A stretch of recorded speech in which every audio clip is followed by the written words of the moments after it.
It's Gamescom 2014. I'm Sean McInnes. This is Danny O'Dwyer. And Mr. O'Dwyer here has just checked out a little bit of Battlefield Hardline. Oh, yeah. A new Battlefield game from the makers of Dante's Inferno and also of Dead Space. And Dead Space as well. so. But what do you think? Yeah, Visceral Games, they showed off the single player today. It was the first time I'd seen it, the first time they'd shown a specific level. And two things came to mind. Okay. First of all, they are really trying to make this not a linear game. Really? Which, considering what Battlefield 4 and 3 were... 3 and 4, yeah. Kind of, okay, maybe. All right. Unfortunately, they said this isn't a single linear game, and then they had a 10-minute section where he just elbowed people in the back of the head until he got his guns back. But he had the choice to elbow them in the head. No, he didn't. No? Had to do it. Oh, he had to, okay. All right. Once you got out of this sort of captive environment, I don't want to talk too much about specifics because this was literally from the center of the game.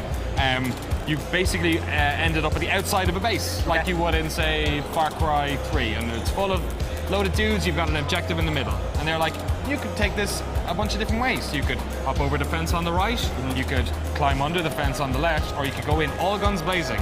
Guess what they did? All guns blazing? That's the one.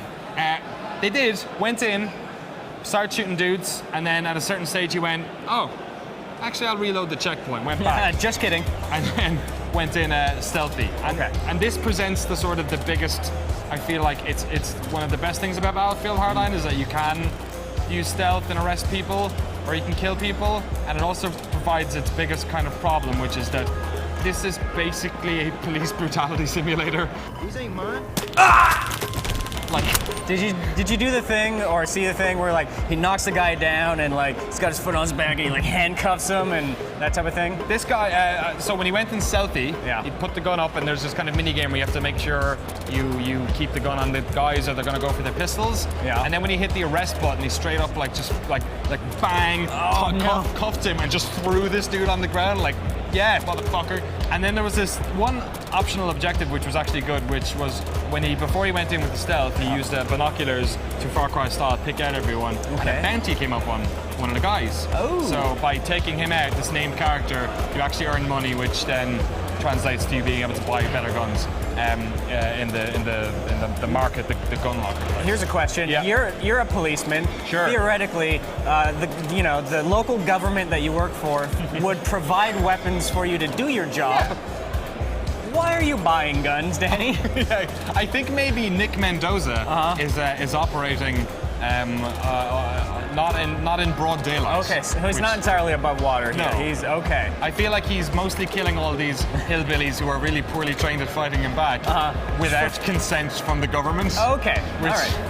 Which, like, I swear to God, these guys were standing in the middle of the dirt track. Right. Like there was a sofa there to stand behind, and this hillbilly was just like loading shots into the side of his hillbilly trailer, and dude just came. So like the AI wasn't exactly the smartest thing ever. And I don't know. I feel like they are trying to make this, a something bigger than a straight up linear single player campaign. I'm not really sure if they have had the time to do so. They've definitely done. It definitely looks more like mechanically engaging than 3 and 4 were, and it still has like it's very polished. It looks great and it sounds great, and the facial animation and stuff is pretty impressive. At times it looks very much like old Battlefield single player games, or rather 3 and 4. What I saw, I'm more impressed by from what I saw than what I thought when I went in. But the jury's still out on whether, how dynamic this game is ultimately. All right, well, hopefully we find that out soon. That's it, guys. Battlefield Hardline here at Gamescom 2014. Hey, look at that. Shit just got real.